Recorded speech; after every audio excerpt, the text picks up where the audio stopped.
Shalom semuanya. Well, happy Chinese New Year bagi Anda semua yang sedang berliburan keluar kota atau berkumpul dengan keluarga-keluarga yang mungkin bersatu dengan orang tuanya yang sudah pindah keluar negeri, keluar kota, bisa kumpul. Saya percaya sore hari ini sore yang sangat spesial, atau puncaknya daripada Chinese New Year ya. Dan saya berdoa pertemuan ini betul-betul menjadi pertemuan yang meriah, terutama anak cucu semua akan bikin meriah. Tapi yang paling penting, semua hubungan saling mengasihi, saling memberi, saling mendengar. Ini adalah musim yang cocok. Apalagi catching up old story, bisa berkumpul, mendengar cerita-cerita yang udah lama gak didengar karena kesibukan masing-masing. So, di masa seperti ini, pasti banyak orang yang kepikiran, gak tahu. Kita barusan saja kelar di Januari, kita barusan masuk ya, Januari 1, 2025 itu tahun baru, kalender Gregorian. Sekarang di Januari, bulan yang baru kalender Gregorian, ada intercept tahun baru Chinese. Okay? Dan ini musimnya masuk musim spring, musim semi. Dan seluruh negara yang merayakan Chinese New Year, negaranya penuh bunga sakura atau cherry blossom. Makanya semua dekor-dekor Chinese New Year itu ada bunga sakuranya, ada lampion-lampionnya, warnanya merah semua. Saya baru tahu merah itu lambang buat orang Chinese yang merayakan budaya Chinese New Year. Itu lambang prosperity. Lambang kemegahan, kehidupan, kemakmuran. Dan juga bunga sakuranya lambang hidup baru. Karena bunga-bunga dari kuntum merekah. So saya percaya Anda semua berharap sesuatu deh. Dan saya kepingin tahu harapan Anda apa aja ya. Nah kalau Anda sebagai anak-anak daripada Allah Bapa kita, Allah Bapa Surgawi, dan yang sudah berjumpa dengan Yesus, dialah juru selamat jiwa kita satu-satunya, Tuhan dan Tuan kita yang membeli nyawa kita, menebus nyawa kita dengan membayar sendiri dengan nyawanya. Sehingga iblis, kuasa kegelapan, kuasa yang bukan pemilik sah kita, nyawa kita harus lepas dan memberikan nyawa kita kepada Allah Abraham, Ishak, Yakub, Allah Tuhan kita Yesus Kristus. Nah, tentu Anda punya hidup baru. Anda dibaptis selam, tanda Anda mati mengidentifikasikan diri Anda sama kayak Yesus mati satu kali untuk selama-lamanya. Dan bangkit dari mati pada hari ketiga. Dan kita pun menerima kebangkitannya, kuasa kebangkitannya, hidup barunya. Dan kita Roma 6 mengatakan marilah kita hidup dalam hidup baru. Nah dalam hidup baru itu bagi kita umat Allah, milik Allah, kita kembali ke goal destinasi sesungguhnya. Untuk sampai ke goal Anda mesti becoming, menjadi pribadi yang memiliki visi tersebut yang diperoleh dari Allah Abraham, Ishak, Yakub. Dan Anda mesti hidupi seperti anak Allah hidup. Karena waktu kita lahir baru, kita lahir di keluarga Allah. Kita menjadi anggota keluarganya Yesus. Makanya status kita adalah anak Allah. Nah enak gak enak hidup kita gak peduli. Kita anak Allah. Nah karena kita anak Allah, kita akan hidup, kita akan berkelakuan, kita akan berespon, bersikap yang 100% sikap daripada Bapak kita. Karena seperti Bapak begitu anaknya. Ada amin. Nah Bapak kita yang sesungguhnya, Bapak segala roh, penulis Ibrani katakan adalah Allah pencipta langit dan bumi. Allah Tuhan kita Yesus Kristus. Allah Bapa yang menciptakan segala-galanya. Semua alam semesta, planet bumi, 9 planet dia yang bikin untuk kenikmatan dia. Dan planet bumi itu spesial. Satu-satunya planet yang berpenduduk dan ada makhluk hidupnya. Dan makhluk hidupnya itu persis sama seperti Allah Bapa sendiri, Allah Bapa, Putra, Roh Kudus. Itu hanya planet bumi. So kalau Anda menyelidiki bulan, Saturnus, Mars, Jupiter, Neptunus, gak ada orang, gak ada kehidupan.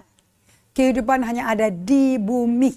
Makanya Yesus menjawab permintaan muridnya, ajarkan kami berdoa. Dan Yesus berkata, kalau doa begini ya caranya. Bapa kami yang ada di surga, dikuduskanlah namamu, datanglah kerajaanmu di bumi seperti di surga. Nah, 3 kalimat itu pertama itu dari doa Bapa kami, bicara bagaimana kerajaan Allah masuk ke manusia. Sisanya, bagaimana manusia masuk ke dalam cara hidupnya Allah. Jauhkan kami dari pencobaan, berikan pada kami semua apa yang kami butuhkan. Allah yang datang ke bumi, masuk ke dunia hidup sehari-hari kita.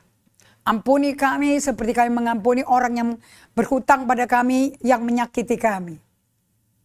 Seperti Allah mengampuni kita. Dan dosa kita nggak terhitung, lebih banyak pada rambut di kepala kita. Oke? Nah, dia berkata semua kemuliaan, kekuasaan miliknya dia.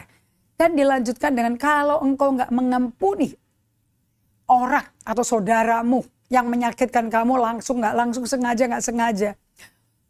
Dan kamu tidak taruh persembahanmu dulu. Dan bertobat dulu pada Allah dan datang berdamai dengan sesama. Kamu tidak akan diampuni Bapakmu. Ya, jangan sampai Anda melakukan minta maaf. Tapi Anda tidak melakukannya karena Allah yang mendorong. Karena Roh Kudus dan kuasa Allah yang membuat Anda insaf. Dan dari penginsafan itu Anda datang dalam takut hormat akan Allah. Aku pilih melakukan apa yang Allah katakan.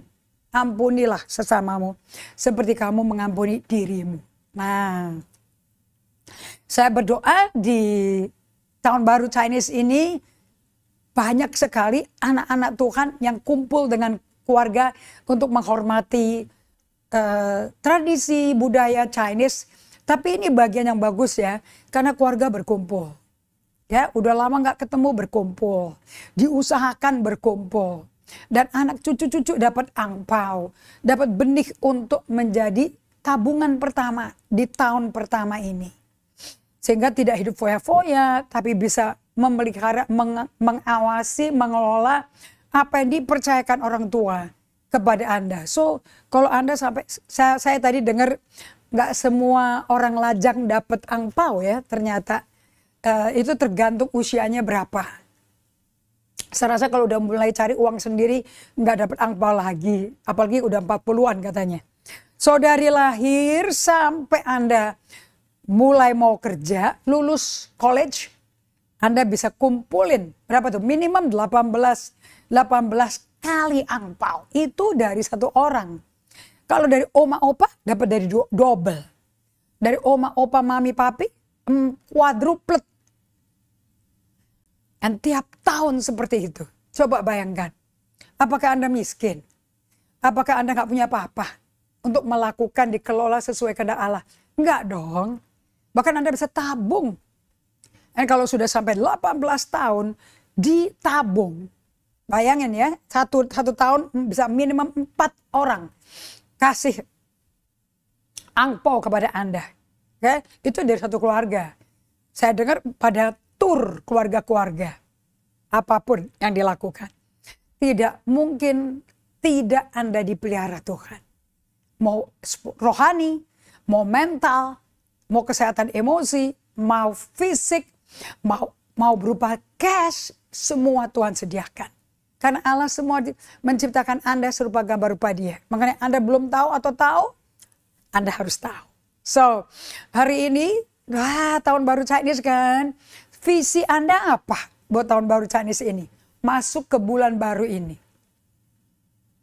Kayak Anda yang anak Tuhan nggak ikut-ikutan lagi. Menyembah hewan-hewan yang disembah. Lambang-lambang hewan tidak ada lagi. So, saya mau Anda semuanya hari ini ambil kertas kosong.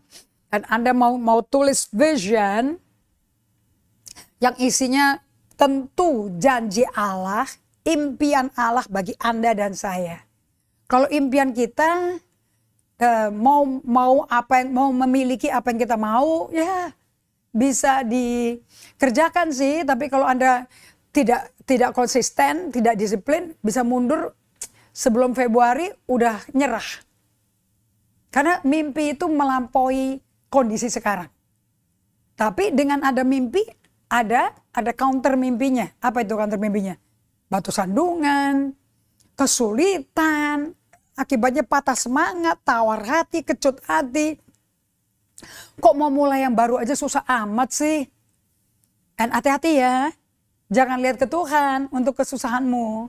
Tapi lihat kepada dirimu dulu. Apa yang ada di motivasi hatimu? Dan kalau semua emosi negatif itu banyak sekali di situ. Anda mau tunjukin ke orang tua Anda bisa, Anda mau tunjukin ke kakak Anda, ada iris, sibling rivalry, ada kompetisi. Anda tobat dari itu semua. Baru Anda kembali ke Tuhan. Dan kalau Anda kembali ke Tuhan, Anda akan terima rest, kelegaan. Karena Allah beri kelemah lembutan, Allah beri kekuatan rohani, kekuatan fisik, mental. Dan Anda akan masuk minta supaya kehendak Allah digenapi dalam hidupmu. Nomor 1, kehendak Allah untuk membuat Anda serupa Kristus. Supaya pencerahan yang ketiga, alasan ketiga, Anda menjadi serupa Kristus, itu bisa terjadi. Menjadi serupa Kristus loh ya. Dan melakukan apa yang Kristus pernah lakukan. Nah, apakah itu visi Anda di 2025? Saya berdoa visi Anda, visi kelasnya Tuhan. Alias kekuatan manusia gak akan nyampe. Uangmu gak akan cukup. Tapi Anda akan mengalami yang jauh lebih hebat, lebih besar dari apa yang dapat Anda pikirkan, doakan, dan imajinasikan. Seperti ternyata dari kuasa yang bekerja di dalam Anda dan saya. So kita masuk ke level alam roh ya, ke levelnya kerajaan surga ya. Jangan ke level duniawi yang penuh dengan ketidakpercayaan. Amin. So kalau Anda saat ini sudah memiliki visi, coba saya mau tanya, apakah Anda udah bikin rule of life? Apakah Anda bikin struktur kehidupan harian? Ada harian, mingguan, ada yang bulanan, ada yang tahunan. Nah ini Anda lihat polanya ini udah ada belum? Harus ada Bapak Ibu. Dan di dalam pola visi dan misi yang pasti mau digenapi Tuhan. By the way, semua mimpi Allah, semua kehendak Allah, semua firman Allah, hanya Tuhan yang bisa genapi. Firman itu yang berkuasa, firman itu bernyawa dan melakukan kehendak Allah. Oke? Nah, vision yang sehat, nomor 1, harus digabung dengan rest. Vision dan rest kayaknya seperti saya udah ungkapkan sebelumnya. Kalau visi itu kayaknya action. Mau melakukan ini, mau mengalami pencapaian ini. Berapa dari Anda udah bikin resolusi? Ya, Anda bisa tulis di komen chat ya. Nah, resolusi itu adalah daftar action. Aku akan beli ini, aku akan punya ini, aku akan melakukan ini, aku akan melakukan ini. Itu action. Terus Anda tanya, kalau ada rest, jam kerja kok rest? Nah kalau sampai rest, dan Anda berjalan sendiri. Karena Anda gak bisa rest sama sekali. And ingat ya, jalan Tuhan bukan jalan kita loh. Setingginya langit dari bumi, jalan Tuhan nggak sama nggak level sama kehendak Allah. Aduh, udah deh rendah hati aja deh. Oke, jangan yang Anda kepingin, ada iming-iming sampai terasuk gitu loh. Oke, vision and rest tidak dapat ditawar. Seperti Anda tahu kan mau ngapain kan, tapi Anda juga penting mengetahui bagaimana dijalankannya. Sampai multiplikasi, sampai identitas daripada suatu gereja, suatu komsel itu bisa kelihatan jelas.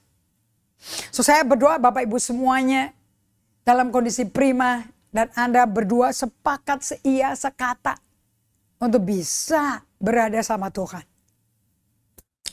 Oke, so catat ini. Bagaimana apa yang Anda mau lakukan di 2025 setelah Chinese New Year ini dan setelah tahun baru kalender almanak daripada Paus Gregorian, 2 tahun baru ada 1 bulan loh. Coba Anda mau tanya sama dirimu, bagaimana aku bisa mencapai apa yang kuimpikan dengan jalannya Tuhan, dengan rancangan Tuhan. Kalau Anda bisa bertanya, itu wah luar biasa. Oke, sayangnya banyak dari orang-orang yang melayani Yesus pada nggak nanya dan kerja keras. Kayaknya semakin sibuk kelihatan di kamera, kelihatan di ibadah, bisa 3-4 kali khotbah nonstop. Saya rasa kerja kerasmu itu tidak berbobot. Kalau Anda tidak tahu goal akhirnya apa, begin with the end in mind. Goal akhirnya apa? Oke, nah kalau Anda pakai kekuatanmu sendiri atau karena orang memepet kalian, jadi Anda menjadi orang yang mengikuti, membeoi orang lain. Karena Anda belum punya pendapat sendiri. Untuk orang seperti itu Anda akan mengalami yang namanya spiritual fatigue, kecapean rohani. Dan Yesus memberikan gambaran visi yang luar biasa. Di dalam visi mimpinya Presiden Amerika saat ini, di situ dimasukin adanya, diakui orang-orang itu kerja di high level government office segala macam, itu mereka dalam kondisi spiritual fatigue, spiritual kejenuhan, kebosanan. Nah, Yesus menawarkan visi yang tak bisa ditolak, yaitu oasis dari ketenangan untuk jiwa yang super kecapean. Jadi kalau kita lagi capek, lagi gak sabaran, justru kita mesti datang ke Tuhan. Jangan enggak ya.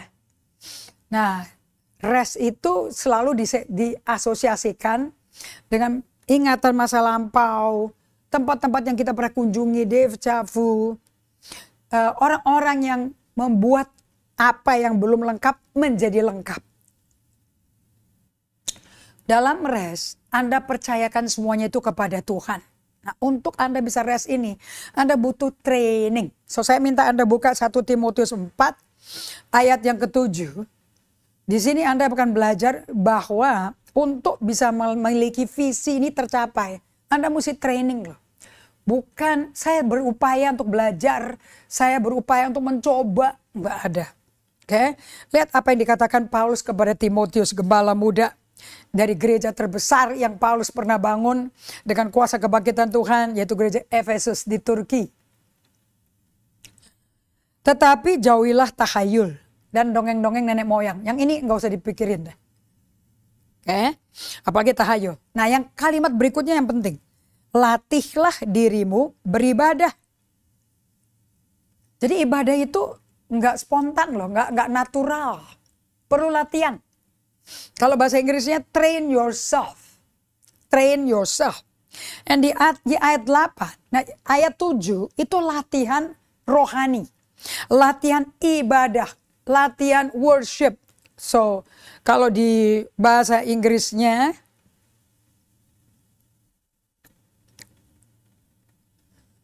1 Timotius 4 ayat yang ke-7.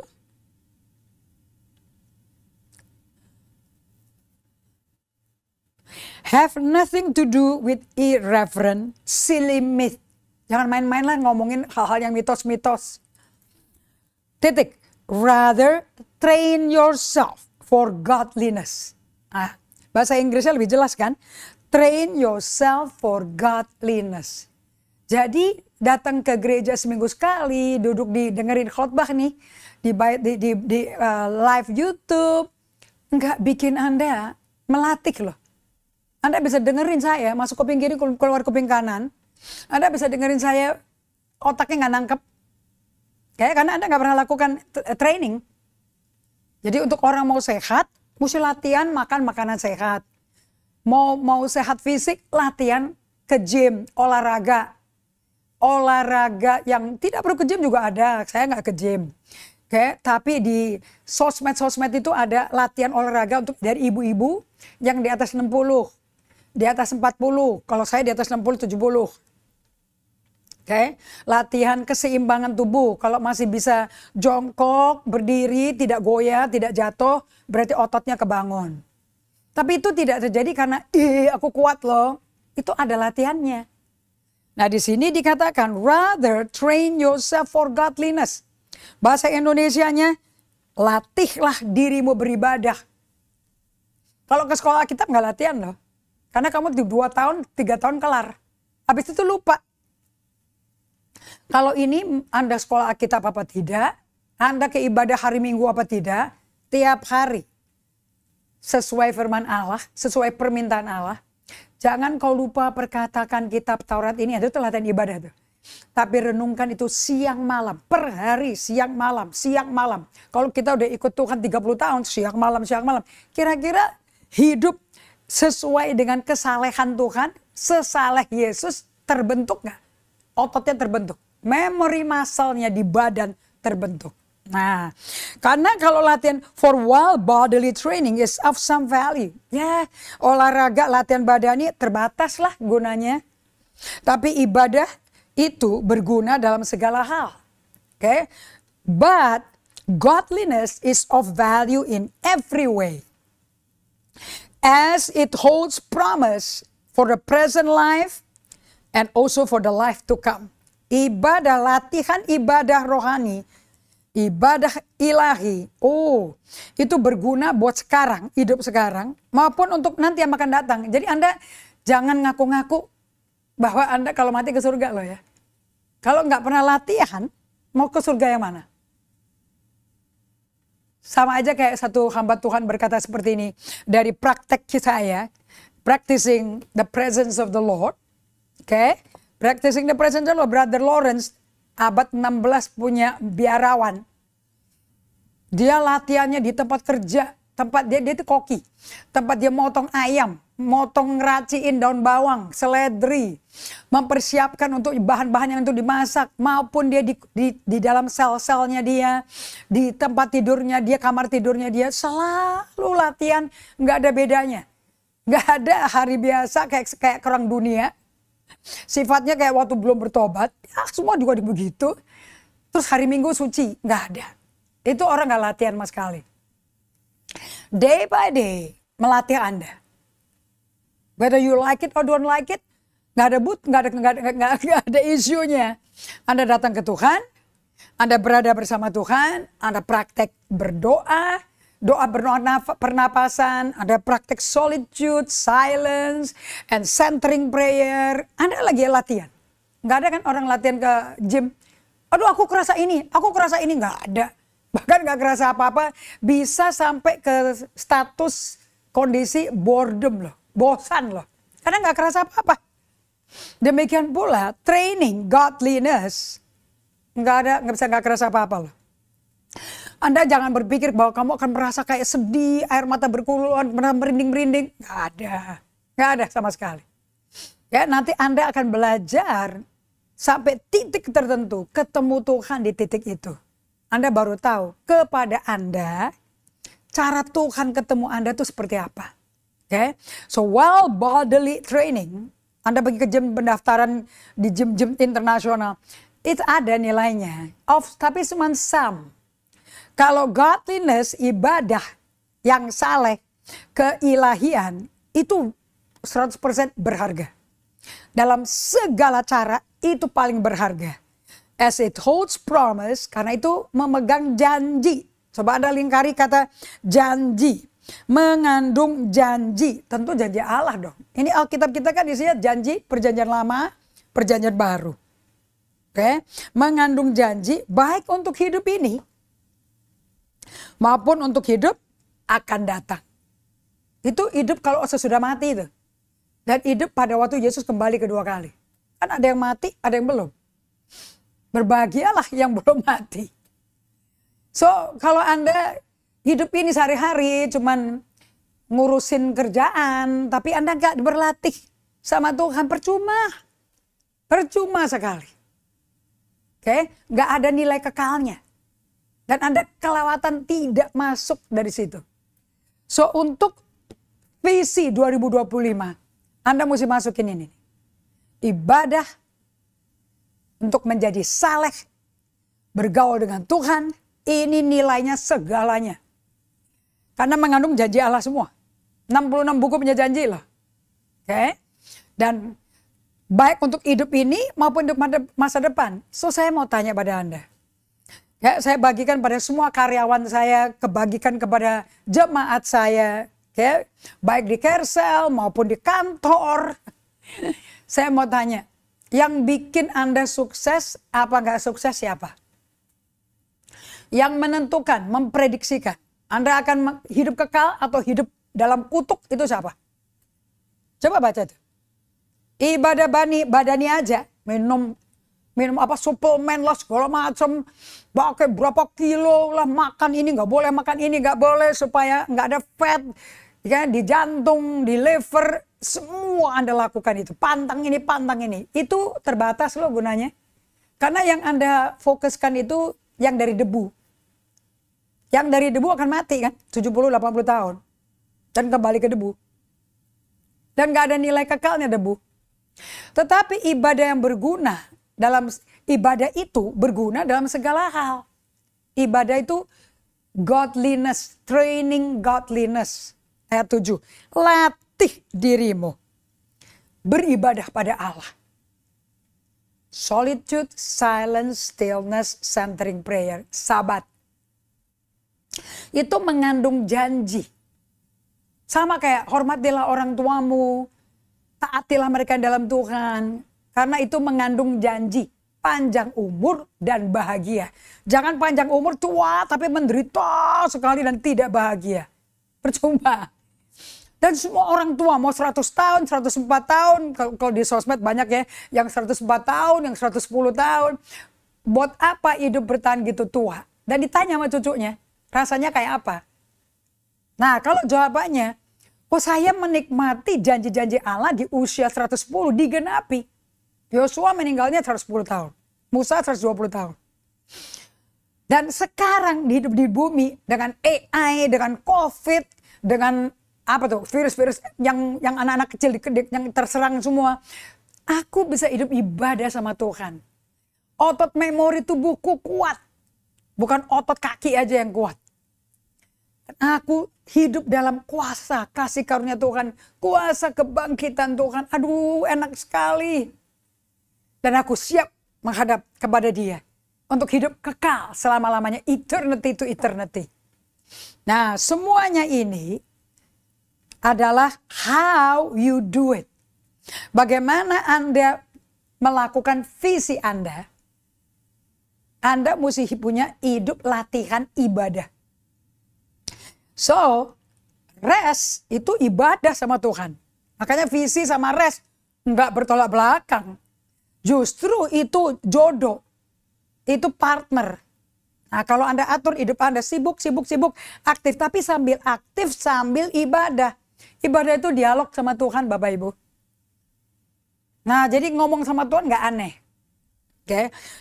Vision and rest nggak bertolak belakang. Nggak in opposition. Nah membuat struktur hidup harian, mingguan, bulanan, per 2 minggu.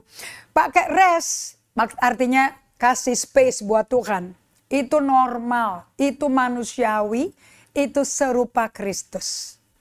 Oke, Anda mesti buka Markus 1 ayat 35. Anda buka kitab Lukas 5 ayat 16. Anda buka Markus 6 ayat 30 sampai 32. Yesus di tengah kesibukan, puncak keberhasilan, dia mengundurkan diri ke tempat sunyi. Selalu merekalibrasi kehendak Dia sesuai kompas utaranya enggak. Utara itu Allah Bapaknya. Sehingga semua keberhasilan, mujizat yang luar biasa bikin dia sampai terkenal. Tidak menjatuhkan, menjerumuskan dia dalam kesombongan. Seperti Lucifer. Tapi dia rendah hati, datang ke Bapaknya. Dan dia bikin ini namanya trellis Bapak Ibu. Trellis itu adalah struktur hidup. Di mana semua apprentice of Jesus atau apprentice to Jesus menjadi pemagang-pemagangnya Yesus. langsung live di ladang on the job training. Karena Yesus bergaul sama bapaknya bukan sekali-kali dan pisah dulu ya, aku mau doa. Gak ada, dia doa rame-rame. Dia ajak muridnya ikutin ritmenya dia. So ini sebetulnya Anda bikin ritme. Nah kalau Anda bisa bikin ritme hidup baru, berarti Anda hidup dalam ciptaan baru di dalam hidup baru itu. Di situ Anda belajar untuk praktek menghidupi your personal rule of life. Yang terdiri dari harus kerja dong, kalau nggak kerja nggak makan ya. Wah, tapi ada rest. Ada bangun relationship. Kalau nggak ada relationship, nggak ada networking, bagaimana mau kerja? Memang kerja cuma antar kertas dan Anda. Enggak dong, butuh orang kan. Satu kantornya berapa tim. Kemudian butuh praying. Right? Ini empat kuadran. Pusatnya itu, tengah jantungnya itu, kalau ada kuadran 4 tengahnya itu, adalah Allah mengasihi Anda. Supaya Anda bisa mengasihi Allah, that's prayer, hubungan dengan Allah. Dan Anda bisa mengasihi sesama, relationship. Supaya Anda bisa kerja, dan Anda bisa rest dengan anggota keluarga Anda. Teman-teman kantor Anda, partner Anda. Nah ini namanya bikin ritme harian. Kalau udah tahu ritme hidupmu, gak kaget-kaget, gak berubah-berubah, gak kelupaan, gak ada kata kelupaan. Karena udah jadi ritme ya. Maka Anda udah seperti Yesus. Karena marilah ikut aku kan pribadinya. Nah Yesus kan sekarang gak ada di bumi. Jadi Anda ikut siapa? Ikut irama hidupnya. Di bumi seperti di surga. Datanglah kerajaanmu, jadilah kehendakmu di bumi seperti di surga. Nah Anda akan berada bersama Allah Bapa seperti Yesus berada bersama Allah Bapa day by day. So buku ini melatih Anda untuk perjalanan day by day 40 hari. Anda coba 40 hari, 1 bulan 10 hari. Atau 1 bulan 9 hari yang 31 hari. Right? Coba Anda ngalami transformasi nggak? Atau untuk lebih bagusnya, apakah Anda kasih tempat, kasih space untuk Roh Kudus dengan kuasa kebangkitannya mentransformasi dalamnya, batinnya Anda. Yang by the way, Anda tahu nggak Anda nggak bisa lihat roh Anda. Batin Anda, hati nurani Anda itu terdiri dari roh Anda plus apa yang kau pikir, kau mau, kau rasa. Itu semua jadi satu namanya hati. So saya mau tanya, Anda bisa ketemu sama hati Anda? Anda bisa lihat? Gak bisa Bapak Ibu sekalian. Kecuali Anda berdiam, stop kerja. Nanti Tuhan yang nyatakan. Siapa sih Anda sebetulnya saat ini? Saat ini loh ya. Supaya Anda bisa menjadi authentic you. The authentic you. So Anda bisa menjadi pribadi yang dari glory ke glory menjadi pribadi yang restful. Untuk melayani Tuhan Allah kita. Dari restful posture keluar. Yang keluar dari ramuan hasil keintimannya yang dipenuhi kasih sayang kepada Tuhan dan dipenuhi oleh grace. Nah ini rule of life menghasilkan ini nih. Ya, namun ini bukan hal yang bisa dianggap sepele ya. Anda pikir catat gitu gampang. Bikinnya aja nggak gampang. Kenapa? Karena Anda melawan nafsu sendiri. Anda melawan keinginan-keinginan pribadi. Okay? Ini saya mau kasih tahu. Semenjak saya baca dari awal dan buku daripada Peter Scazzero, Emotionally Healthy Spirituality, yang gunung es gambarnya, dan praktek Emotionally Healthy Relationship, workbook, dan day by day-nya. Aduh, itu devotionnya betul-betul kayak operasi hati saya. Mau di ngertiin sama otak juga cuma cetek lah. Tapi kalau dialami hati baru kita ngerti. Iya ya, satu kata yang dipakai sama Peter Scazzero selalu. Apa yang Anda lakukan adalah revolusioner. Revolusioner itu berubah total. Kepemimpinannya, kekuasaannya, penguasanya itu ganti. Itu namanya revolusi. Jadi ini transformasi yang kelasnya revolusi. Berarti dari dulu penguasa kerajaan roh jahat di udara, iblis yang berkuasa di jiwa kita, ganti menjadi Kristus Yesus yang berkuasa. Wah itu revolusi. Anda lebih nyaman sama saya di dunia kegelapan, di dunia iblis. Nyaman banget. Tapi Anda belum nyaman, belum biasa untuk berada di dalam hadirat Yesus Kristus. Kenapa? Soalnya disuruh latihan. Disuruh latihan beribadah. Jadi nggak otomatis loh. Oke, dari busyness, hurry, sibuk, buru, Anda slow down. Anda kurangi tempo untuk stop. Dan untuk silence, tenang. Karena bahasanya Tuhan tuh tenang. And stillness. Di tempat yang sunyi, yang gak ada suara apapun. Anda yang pilih tempatnya. Itu namanya solitude. Dan waktu duduk di situ, di tempat yang hening, sepi, di waktu yang sepi juga, yang gak ada orang ganggu, gak ada anjing, gak ada kucing ganggu, gak ada, yang paling penting, gak ada handphone yang ganggu. Oke? Gak ada handphone yang ganggu sama sekali. Nah, di tempat itu, Anda baru tahu jiwamu tuh capeknya gak keruan. Pikirannya tuh udah kayak mungkin rel kereta api bisa cabang 100 kali. Yang satu ke jalan mana, satu ke Bogor, ke Cibubur, satu ke Bandung, satu ke Jakarta Kota, ke Tanjung Priuk, Cilincing, Cengkareng. Luas merabot kali situ. Itu hanya dapat tahu, sadar kalau Anda busy dan hurrying and distracted. Kalau Anda slow down to stop. Nah ini guru saya tuh namanya Thomas Keating, udah meninggal dia. Okay. Nah ini kalau Anda bisa latih ini dan Anda datang ke Tuhan ya, jangan pakai kekuatan sendiri, datang ke Tuhan. Anda akan mengalami posture divine rest, bawaannya Anda tuh divine rest, membawa kita pada damai sejahtera, rasa cukup, konten gitu loh. Jadi nggak ada kompetitor, nggak kepingin ini, kepingin itu. Dan hidup berkelimpahan dalam Kristus. Hidup Anda kelimpahan dalam Kristus. Oke? Saya mau kasih tahu pada Anda semuanya. Saya bisa kasih tahu. Saya latihan ini 7 tahun Bapak Ibu. Ini masuk ke 8 tahun. Untuk melakukan ini jauh lebih sulit daripada datang ke ibadah, duduk, buka Alkitab di handphone, nyanyi, kasih persembahan, dengerin khotbah, tersinggung apa nggak tersinggung, kayak penemuan, itu gampang, nggak usah bertobat juga udah biasa, kan biasa duduk di depan TV, duduk di tempat kuliah, hanya diem pasif, hadir nggak hadir juga dosen nggak peduli, itu gampang, tapi untuk rest, Anda akan mengalami pergumulan penuh kesulitan. Anda akan baru tahu ternyata untuk diam badan saya, jiwa saya setengah mati. Kenapa Bapak Ibu sekalian? Karena setiap anak Tuhan itu bergumul dengan mentalitas yang ngerampok kita dari bisa punya sikap tenang, postur tenang, postur kalem, lega. Dan membuat anak Tuhan akibatnya bisa diam di hadirat Allah.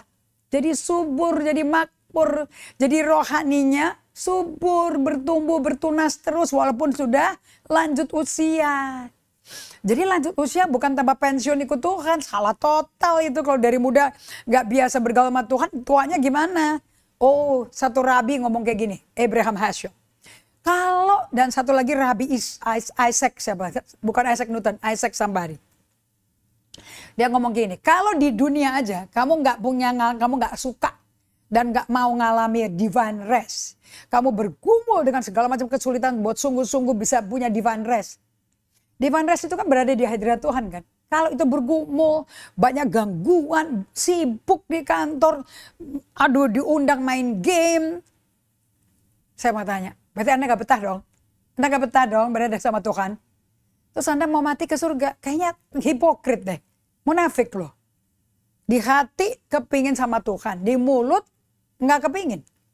Atau dibalik, mulutnya ngomong mau ke surga, tapi hatinya gak suka. Aduh males, aku lebih hatiku kecantol ke gadget. Itu hipokrit gak? Ya hipokrit karena kalau anda ngaku kalau aku mati pasti ke surga. Di bumi aja gak betah sama surga. Anda gak tahu apa itu surga? Males, bosen. Kalau komentarnya males, bosen, Anda belum pernah ketemu sama kerajaan surga. Belum. Karena Anda ketemu rajanya, kuasanya, pemerintahannya. Boom. Gak mungkin. Gak mungkin Anda gak mau. Itu Anda akan mengalami cinta mula-mula. Anda akan mengalami urapan kuasa Roh Kudus.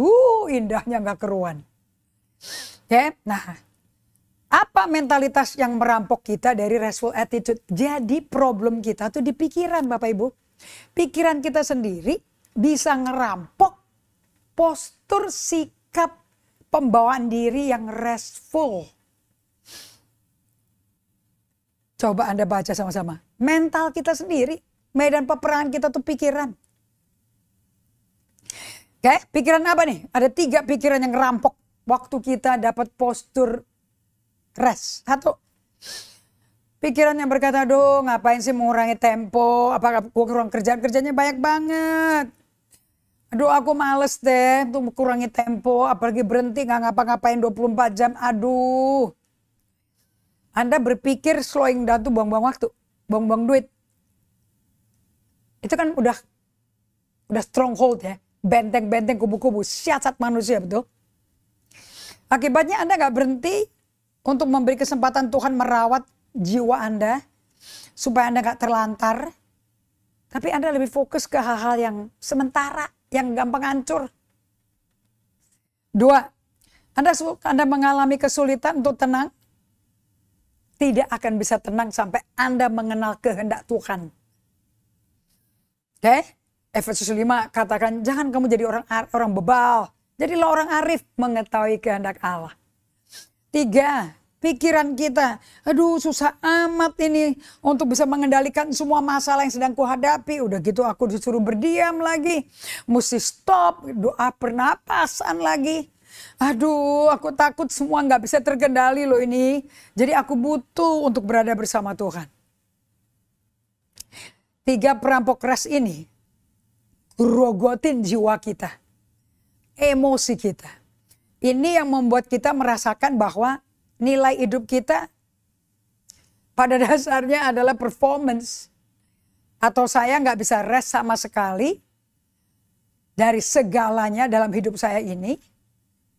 Dan masa depan saya aman total. Coba baca lagi.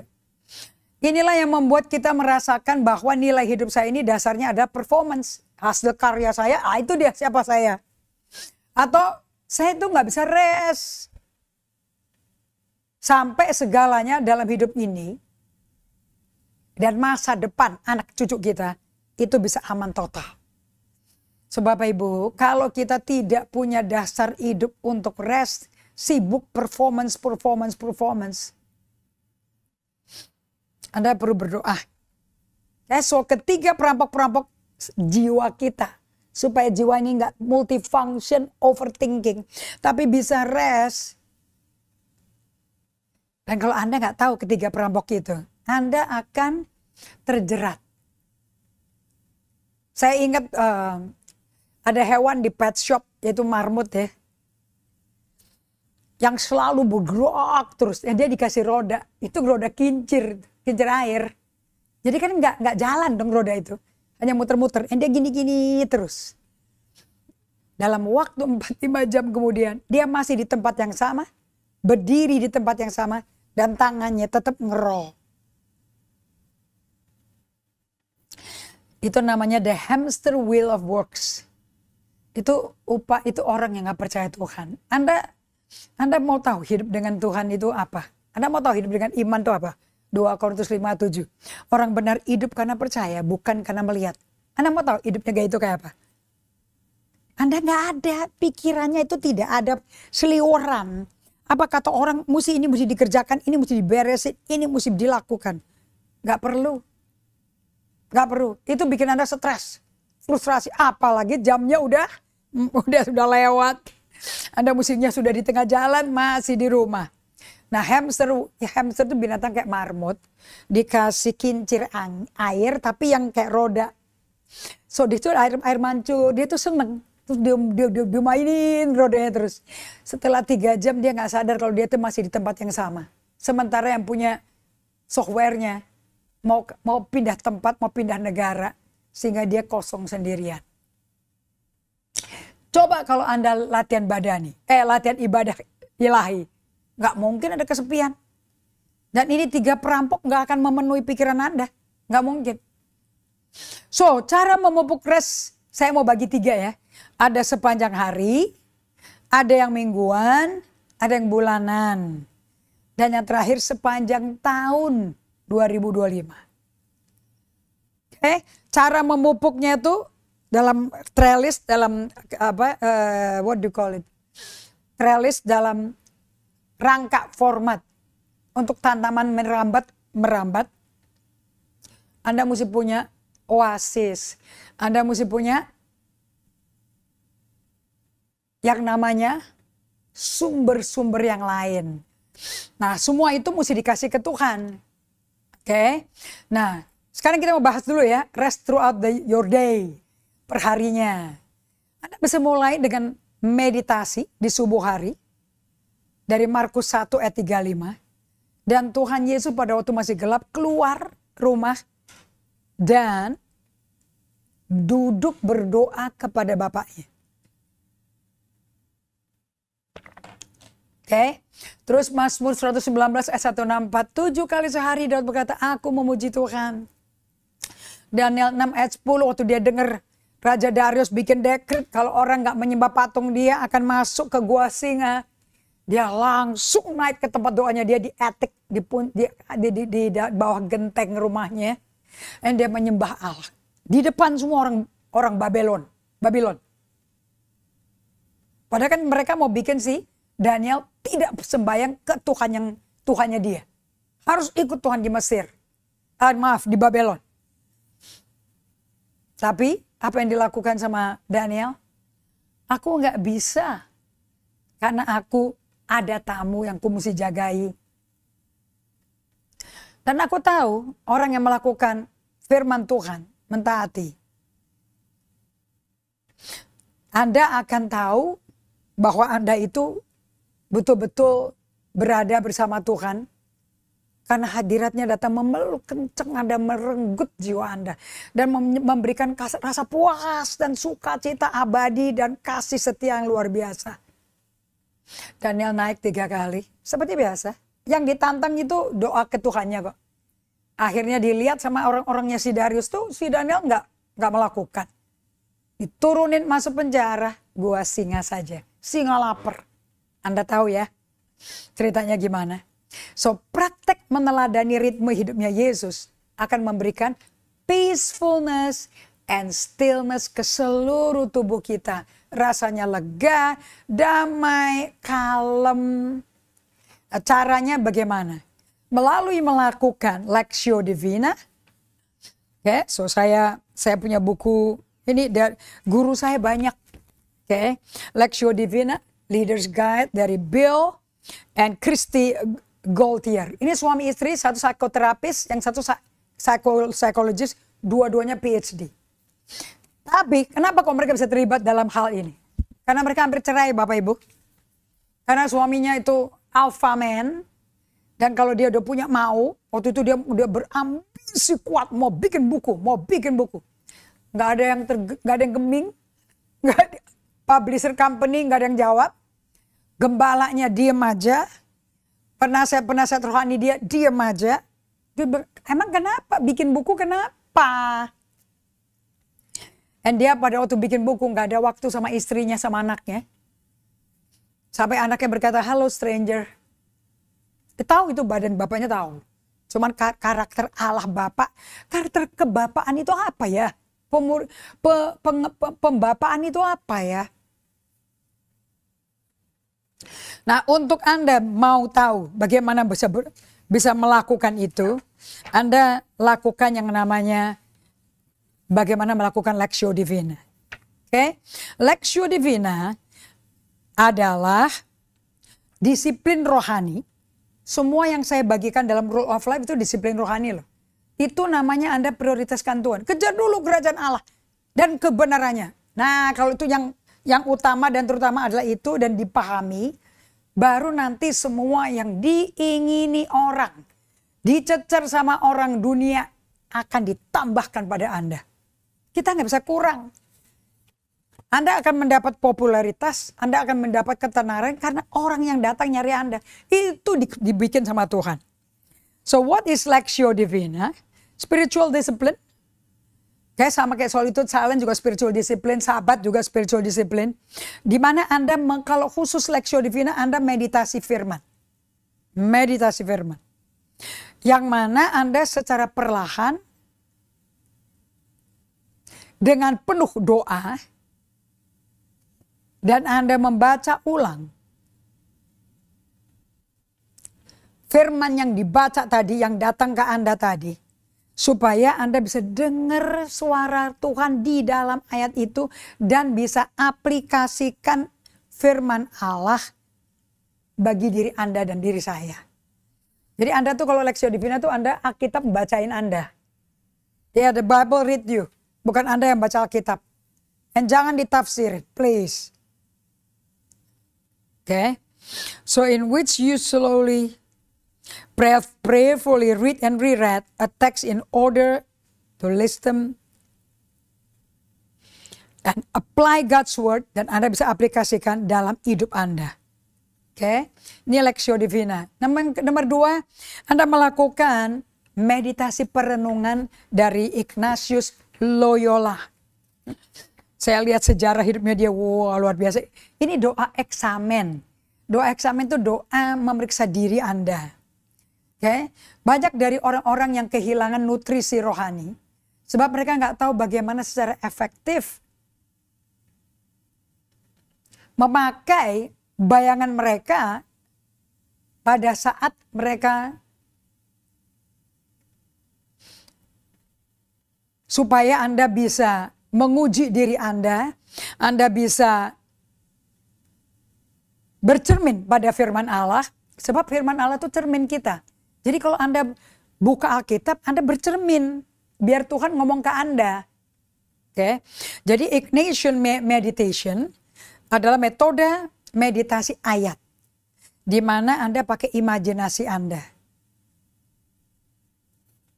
Makanya Anda bisa baca tadi bahwa kalau kita melakukan rule of life, ini semua rule of life ya. Bapak Ibu semua ini rule of life. Dan Anda mesti slotting, bikin blocking waktu. Right?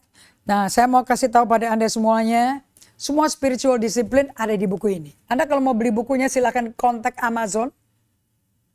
Di sini Anda bisa belajar spiritual discipline handbook.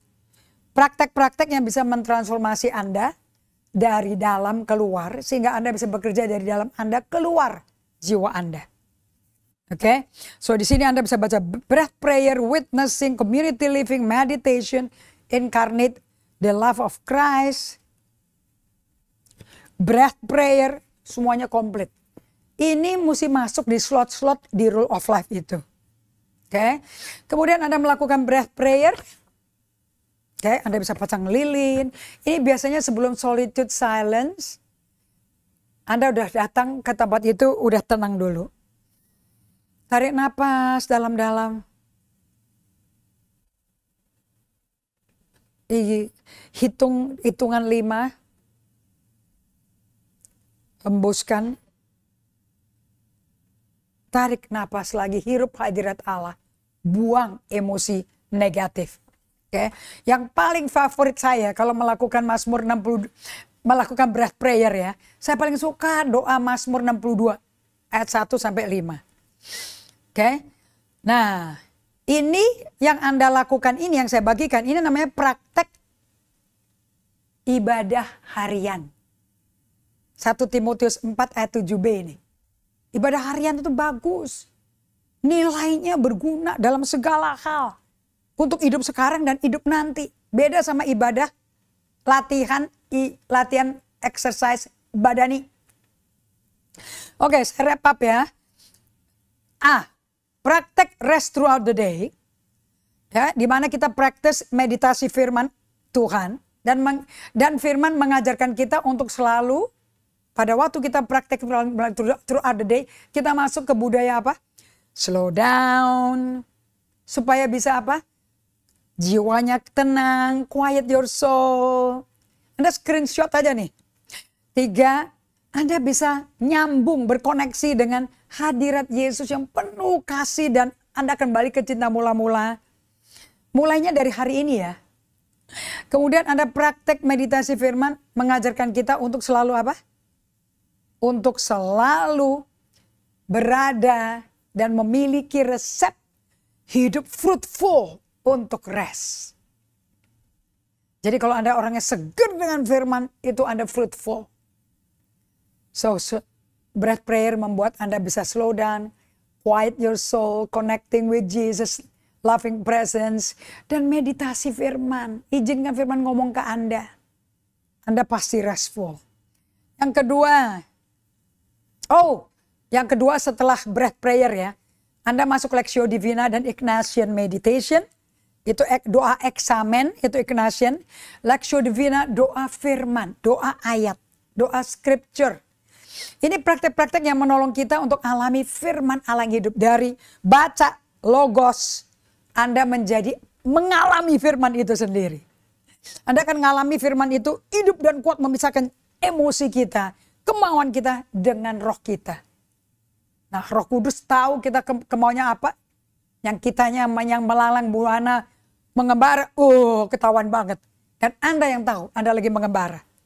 Oke, dan ini praktek akan menolong Anda. Dan kita akan mengalami damai sejahtera dan keheningan di seluruh tubuh kita. Yang kedua, kita lanjutin ya nanti di hari Sabtu. Breath prayer dengan firman Tuhan. Meditasi firman Tuhan di pagi hari. Pakai ayat itu. Pada waktu Anda lagi pikirannya penuh kecemasan, khawatir, kesel. Timbul semua tuh. Do breath prayer. Ngapain nyiksa diri? Oke, ini cara paling cepat, paling sederhana untuk berdoa dari dalam hati. Terus reorientasikan fokus kita untuk percaya pada Yesus. Oke, ayat favorit saya adalah Mazmur 62 ayat 2-9. Ini paling cepat membuat saya pikirannya terorientasi, atensinya. Yang penting komoditasnya daripada orang yang sehat rohani.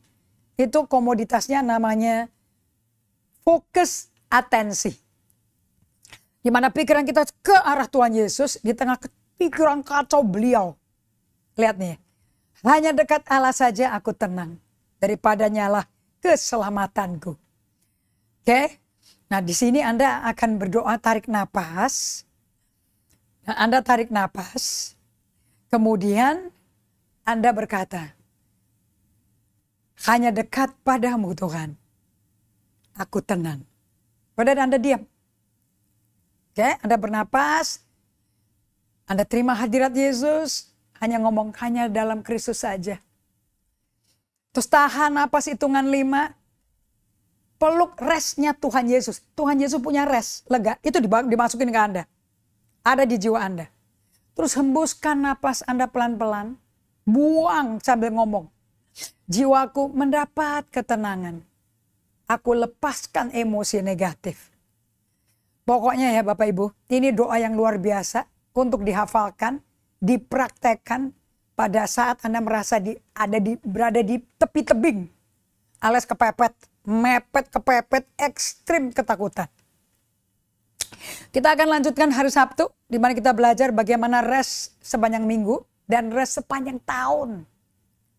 Ini loh namanya rule of life. Pengertiannya kayak gini. Aduh, Anda akan punya hidup kekal deh. Kita doa ya. Saya berdoa selama liburan Chinese New Year, jangan dibuang-buang waktunya. Praktek ini semua. Jangan Tuhannya gak diajak di Chinese New Year. Amin. Mari kita satu dalam doa. Bapa Surgawi, terima kasih untuk pemodelan, terima kasih untuk pengajaran, untuk berada bersama Tuhan, untuk bergaul dengan Allah. Sekalipun goncangan, anxiety, overthinking masih berkecamuk, tapi kita memilih untuk datang ke Tuhan dan berada bersamanya. Itu membangun otot memori di seluruh tubuh kita. Ingat Tuhan, ingat jiwa kita yang tenang karena hadiratnya Yesus. Terima kasih Bapa untuk pengertian ini. Aku berdoa 2025 semua umat-Mu praktek. Sehingga mereka akan hidup dengan jiwa yang sehat. Tidak goyah, tidak takut, tapi tenang. Di dalam nama Yesus Kristus kami berdoa dan syukur. Amin. Sampai jumpa di hari Sabtu. Saya berdoa Anda semua sudah praktek sehingga kita bisa sharing pengalaman. Oke, Anda bisa tulis di comment chat, Anda bisa email, Anda bisa WhatsApp, nanti ada keterangan di layar Anda, di mana Anda bisa bagiin, Anda bisa nangis, mau nanya, mau nangis, mau minta didoakan, tulis aja semuanya. Oke, kalau ada nangisnya pasti, karena Anda akan mengenal diri Anda siapa. Oke, dan kita bergabung juga hari Sabtu di doa pertemuan persekutuan bersama-sama Gereja Generasi Apostolik jam 2 sampai jam 4. Tuhan berkati, Kong Hi Fat Chai. Tuhan menyertai kalian semua dalam pertemuan keluarga.